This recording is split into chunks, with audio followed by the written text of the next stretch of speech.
Yeah, so the first question, how's your testimony developed over time, do you think? I definitely see a progression uh, and a deepening and more information coming into my testimony. I felt that the book has been part of my healing journey, and setting about writing the book drove me to do research, not only in a lot of books, but also by going to the places that connected to my story.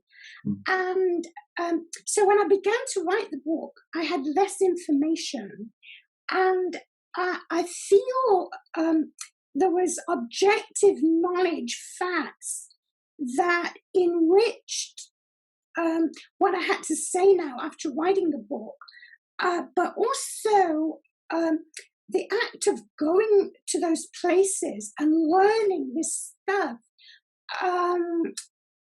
really was very much part of my healing, because I had to deal with things that either I had repressed or I hadn't known about before. You know, the details of my parents' death, going to the actual place where they not only got out of the train, but where they entered the gas truck, and you know, where their bodies were incinerated. Those kind of things took a lot of grieving that I'd never done. It connected with me with my parents as living people, which I had also repressed, but that freed me up to talk about it. When I gave testimony by voice rather than writing. Oh, that's really interesting. That's really wonderful to hear, actually, because some of the comments on that chapter were about understanding how testimonies developed over time. Just to pick up on your that point, what you've just said, how do you think your testimony may differ or be presented in a different way because of the actual form that it takes? You've just said, you know, speaking about it and writing in a book, you know, there are certain things that you draw out more. I wondered if you could speak about that. Okay. I wonder if the best way to answer that is to give you an example, a living example. Actually, I was thinking about this morning, and I looked up the dates because I'm very poor on dates. It involves the city of Bonn, and as I was writing the book in my research, I went to the city of Bonn, and I got a fresh birth certificate. You know, I went to the office there and got a birth certificate, and I became aware that I had been born in the Universität Clinic Bonn. And so we wanted to go to the Universität Clinic Bonn, you know, the importance of actually going to that place. And when we investigated, the actual, today, the Universität Clinic is on a hill, and it's a modern building. But the place where I was born was in the city, and it's now a mental hospital. But we wanted to go to the mental hospital site, and we discovered some old red kind of Victorian type buildings, and this must have been left over from the time when I was born there in 1932. And lo and behold, in the center of the modern buildings, in a kind of landscape area, was a memorial to the victims of euthanasia, the Behinderte, the mental handicapped, and others were deported or taken in buses from this was the location, the bus stop for their ride to death, to guessing. And, this was a big shock. And so we went into the lobby and asked if they had any literature about the past. And we discovered that the doctors and the medical staff, who were very prestigious and admired, they had set up and taught the local population. They had groups where they taught them about the benefits of euthanasia for people who were mentally or physically handicapped. So the place where I was born developed into this horror, this very dark place. And so, what did we do with that? George and I stood at that memorial and we prayed, and I felt like it was a big dark weight.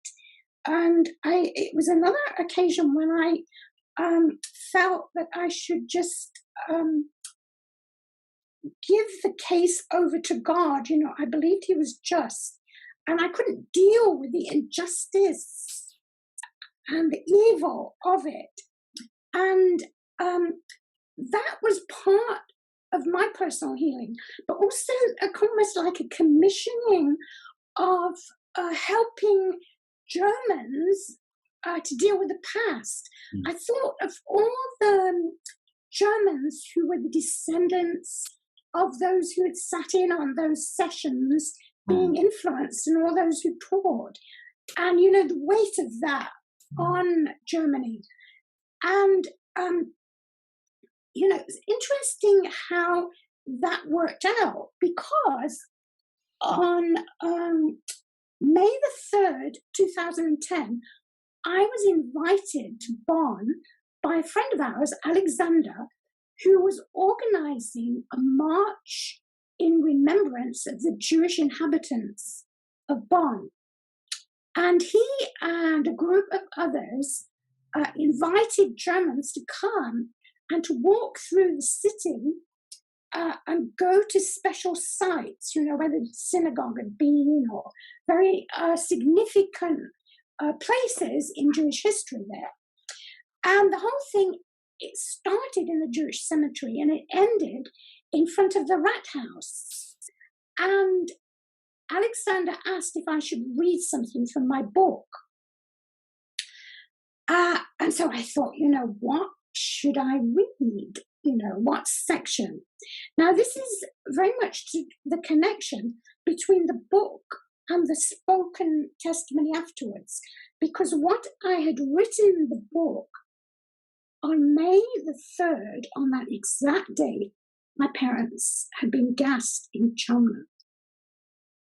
And so I felt that at the end of this March for Life at the Rathaus, I should read that section. I kind of was hesitant because it's so awful. And I felt for these Germans who had come on this, that they should hear this. But I felt it was like I had to say it there in that place. And as I read it, and the description, the date, the place, I concluded, I sat down, I had little chairs under a blue cover.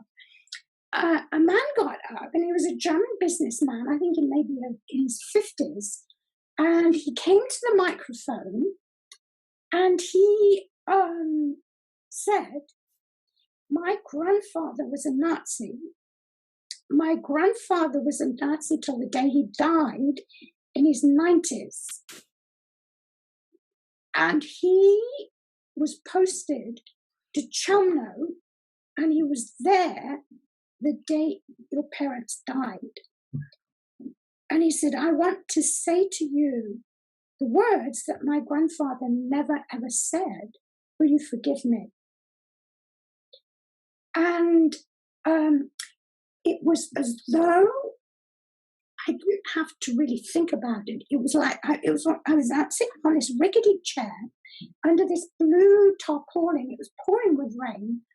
All the group who had come were standing under umbrellas listening to us. Behind us was the rat house and the deputy mayor, who had also spoken. Here we were, and I felt it was like almost like a force pulled me to my feet and propelled me towards Marcus. And we embraced, and I said to him, I forgive you. And I mean, nothing, there were no thunderclaps or anything, but a friend of ours, who's actually a therapist, said to us afterwards, I think something changed in Barn, something moved. So you see, the work of going to Barn and to Chama and writing the book affected what I did there, but it also affected what I said. And I think it affected the effect on the people. Now, I know that isn't perhaps the normal experience, but it's very precious to me that it did happen. Yeah, absolutely, absolutely. Did you want to say anything, Bill? Yeah, it's just remarkable that so often you think of testimony as, being important because you can speak about your experiences. Obviously, you could express them and you can reach other people, and we can learn about things we don't know much about. But what you're talking about there is something else. It's conciliation. It's reaching out through your testimony to the families of former perpetrators, and reaching out to them and helping them to face their own past and their own ghosts. And that's, I think, quite remarkable. It's very. Is that something you think that might be true of other survivors that you know and other kindertransportees, or do you think that's a particularly personal experience that you've had? That's probably a difficult question, but I'd be interested anyway. I don't know. I don't know the answer, really. I think that there are different ways that testimonies are used. I think about listening to a woman who has died now. She lived in Phoenix, and it was a big meeting, and she gave testimony, and she actually survived Auschwitz. And I felt like her role was to remind us all of the real horror, to take us out of the kind of objective look, reading about it and saying how awful it is. She had this enormous gift of taking us with her into the experience. So she recounted her own experience, which, unlike me, I didn't experience concentration camp. I could only enter into it through kind of my imagination of what my parents experienced, but she actually experienced it.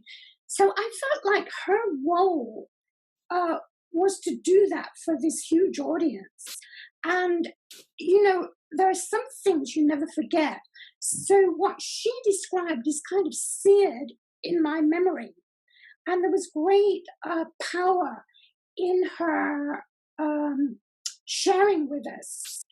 And she said afterwards that it would take her days to recover from doing that, going back to that. So it was like this very costly gift that she was giving to people, which is different to mine, because although my experience of reading what happened to my parents and going into it in detail and feeling what it was like to be stuck in this truck with 70 other people, not breathing. That's horrible, but it's not anything compared to her experience. But you see, for me to tell it was almost like liberating, because I felt a sense of purpose in doing it. And also I saw the effect on Marcus. And Marcus is a man who actually was very near death. He was a drug addict and he couldn't bear the consequences of his family's complicity, you know. Mm. And before I met him, he had experienced healing. Mm. And, but he still bore a certain weight.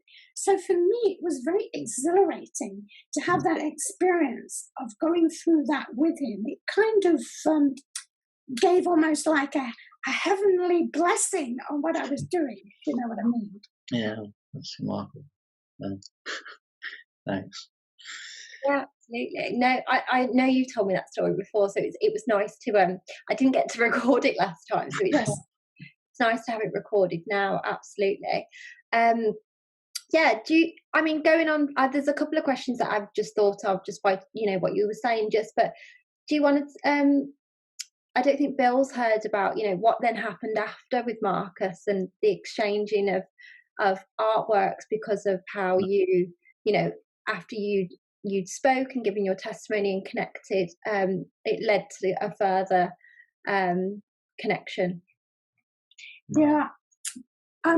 He and his wife, they live in the Stuttgart area, but he drove up with his wife for a weekend and visited us in the Eifel. And it's interesting that Bill mentioned this peculiar picture. Yeah. Because I have, doing artwork has also been part of my healing. And I had done a collage under the direction of a friend in the Eifel. She lives near Bad Münstereifel, in a little village. And she is a retired art teacher. And she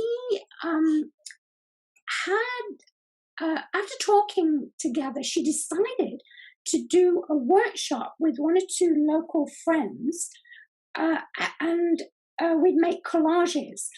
And she provided all the material in her home. And, I sat there and I thought, what shall I make my collage of? And I decided to make a collage of the parting with my parents. Germany has had so much to do with my healing. So here's this German friend who's an art teacher, and we're in the Eifel in her home, and she's providing the materials. So I'm going back to the parting with my parents and the loss of my parents. And so I made this, and she just gave us an environment where we could just interact with what we did. And it was peaceful, and so it was pretty dramatic and very colorful. And it was very precious to me. It was like, part of me. And it hung on our wall in our little apartment in the Eifel. And when Marcus and Nicole came to the apartment, we showed them around. It looked like I felt I have to give Marcus this picture. It was kind of like it was to mark what had gone on between us in Bonn. And so it was actually, in some ways, it was quite hard to do because I was attached to it. But I knew I wanted to do it.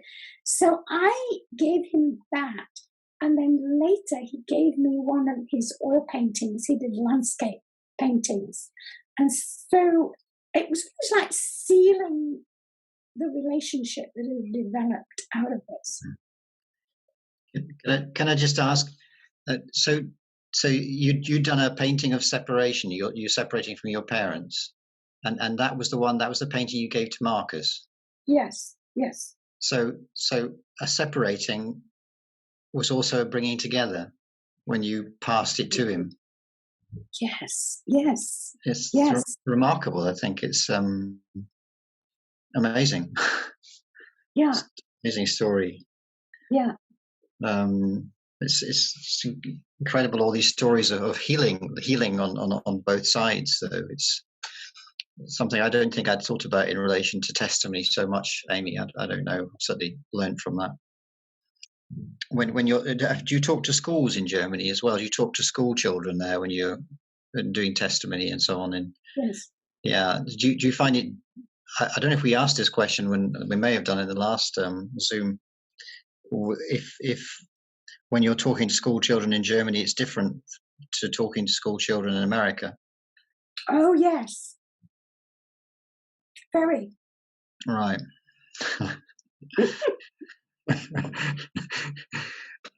I'm curious as to the differences. Well, schools are such a variety. It's not just school. I mean, a lot depends on the teacher. Mm. How the teacher views it. But, Germans come to the story so differently. It's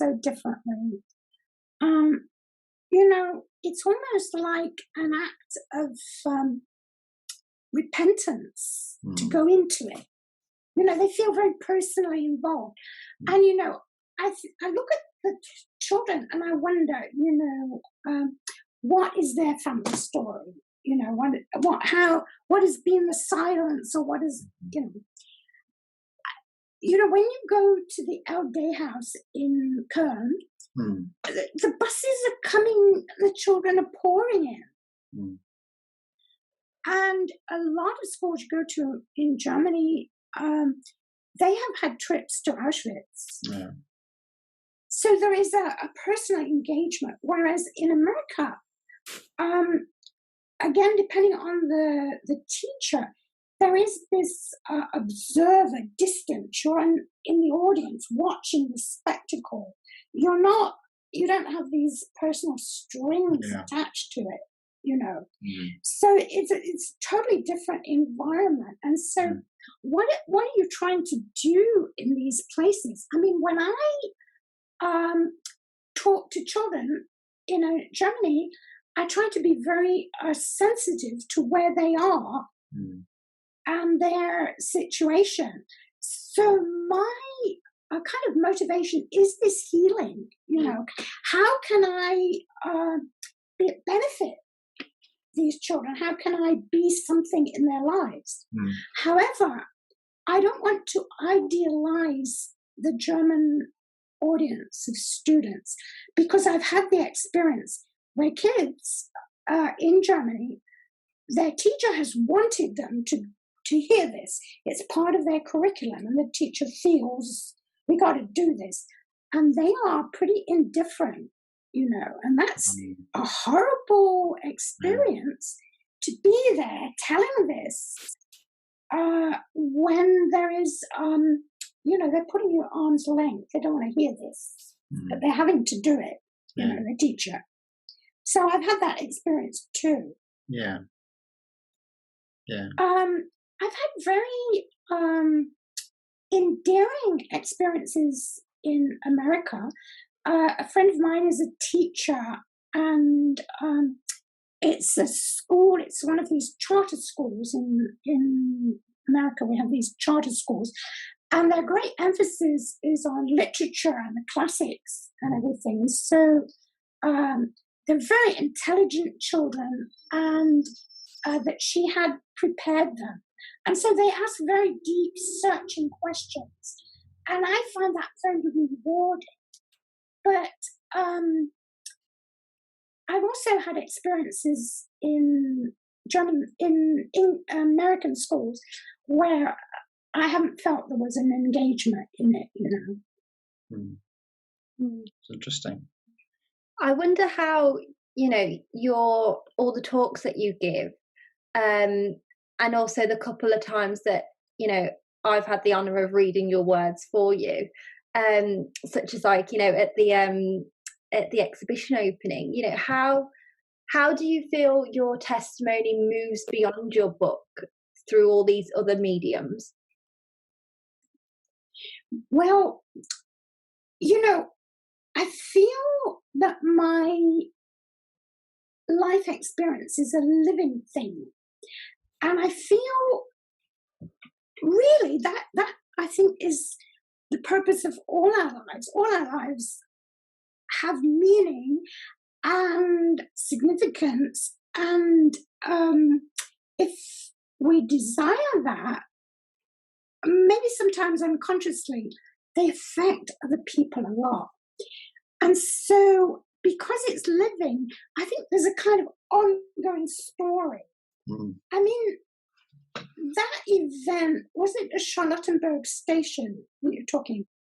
You see, for me, it was this huge thrill that Gracia was there.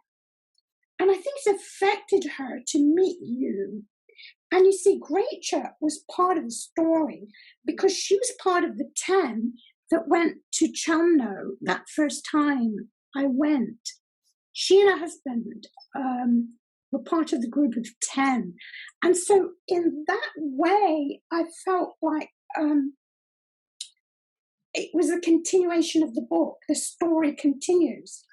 And sometimes I feel, it's not really to be written down, all that's happened since. Mm-mm.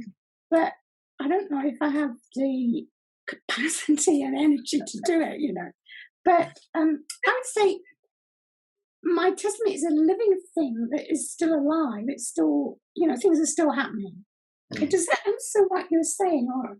Yeah, no, that's what's really interesting, actually. It's interesting to understand how, writing a book is one thing, but then I love how you put that it lives beyond the book and it develops and things get added to it that aren't necessarily included or involved with the book, but in your head and other people's experiences that they have with you, the book lives in another dimension. It evolves. It takes on other meanings as well. It's really interesting. So I thought, oh no, after you. I think that, the fact that you've written a book, you're an author, that makes people listen a bit more, because sometimes you can feel, you say these things and nobody's really listening or interested in anything. But it's a strange thing. People respect that, don't they? Absolutely. And I think it's really interesting in terms of thinking about how your testimony is moving beyond your book with all the quotes that I see on your Instagram and on Quillen's Instagram, but also literally what we've just done with YouTube. It's another dimension to your book as well. And I wonder how social media has been a tool to also tell your story and how that's also different to your book. Yeah. Well, when I was writing the book, there wasn't, social media was there, but I wasn't engaged and it wasn't as prolific as it is now. And I think there's all sorts of things going on. This is scattered thinking, but, I was thinking about the YouTube and our Zoom call. I think if we weren't in this awful virus life, people wouldn't actually, they'd be too busy to be so engaged. I think there's a much greater engagement with the media now than ever before. Look, we want to get some good news out. We want to share some healing things. Why don't we engage? So I'm enormously excited about our Zoom call and what's happening with it. Absolutely. You want to say something, Bill? No, I was no, they're all very, very interesting. I was just wondering, and you've obviously been, in a sense where we're having a discussion with you now, a sort of interview. You've obviously been interviewed a lot of times and by all sorts of different people and in different situations. And do you find that you tell your story differently depending who you're being interviewed by, or do you feel in some cases you'd have to make a particular emphasis? They might be interested in particular aspects of your story and less in others, but do you sometimes I suppose I'm just interested in how you sometimes feel you need to adapt your story depending on who you're talking to. I mean, obviously with school children that was one thing, or with teachers in Germany or in Britain, and which part of your testimony you chose for that occasion in Bonn. But I was just interested if you're aware of having to adapt depending on who you're talking to, and how that feels and what that means for you.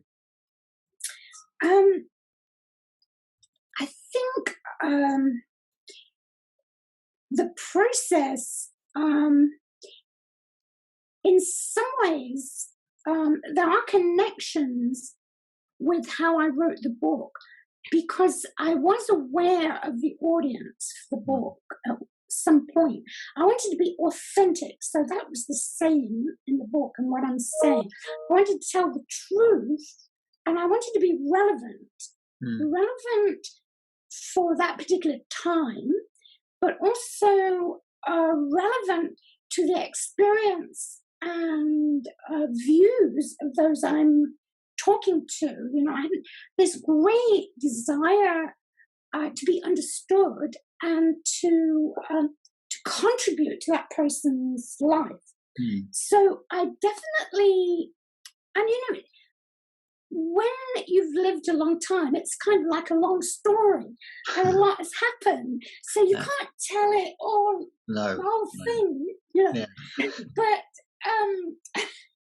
so I do definitely ask myself, what part should I say? What would be relevant here? Thanks. Interesting. You talked about how somebody had a conversation with you about how to write or start your book, and I just wondered if you could say a bit about that. Is it the bit about Gerda and us walking across the bridge to the Jewish cemetery? Yeah. Well, that, you know, that's really interesting. Now you've asked me that question, I've got just a fresh thought. I was very reluctant to write. I mean, for years, people told me I ought to do it, and I just dismissed it. I wouldn't even think about it. But just at that moment when this German friend, Gerda, who we'd known each other for years, she said that, and somehow it carried weight. And so you see, on the one hand, I do tell my story, and like having this interview here, I think that generally I'm a bit of a reluctant speaker. It's not like that's my identity and I really want to do this, and I'm looking where are the people who are going to ask me to do this, or how can I present myself so that people will get me a hearing. I'm kind of a bit, I sit back actually. It doesn't sound like it when I talk, but I do. And so there is this similarity. I was a reluctant writer, and I kind of got over that. And I'm not, it's always a bit difficult especially if it's a big public meeting. I get very nervous and anxious about it. So writing was very new to me, writing a book. I had been sort of writing poetry stuff, you know, and that, but I'd never written a book, and that's a big project. I mean, you know all about that, both of you. But so I avidly read stuff that would help me. For example, I read the letters that C.S. Lewis wrote to children. He had a huge correspondence, and he answered everybody that wrote to him, even children. And some of them asked him about how to write, and they sent him samples of their stories, and he treated each of them with such respect, and he gave them his advice on how they could write well. And I read these things because he is such a brilliant writer, and some of his stuff is really hard to understand, but he was writing for children. And I got all these hints about how you write. And I also read Dorothy L. Sayers. I don't know if she's an older Victorian writer, but she wrote a lot of detective stories. But she wrote a book called The Mind of the Maker, in which she actually talks about her writing process. So it was like I was getting an education as I was writing. Mm-hmm. And I am so grateful for that experience, because I think it's helped in the speaking. Mm. You know, it's helped to really focus on the stories I want to tell when I'm speaking. It's equipped me in a way. Absolutely. So the exercise of writing the book is kind of bearing fruit in the speaking. Mm. Yeah. I think I was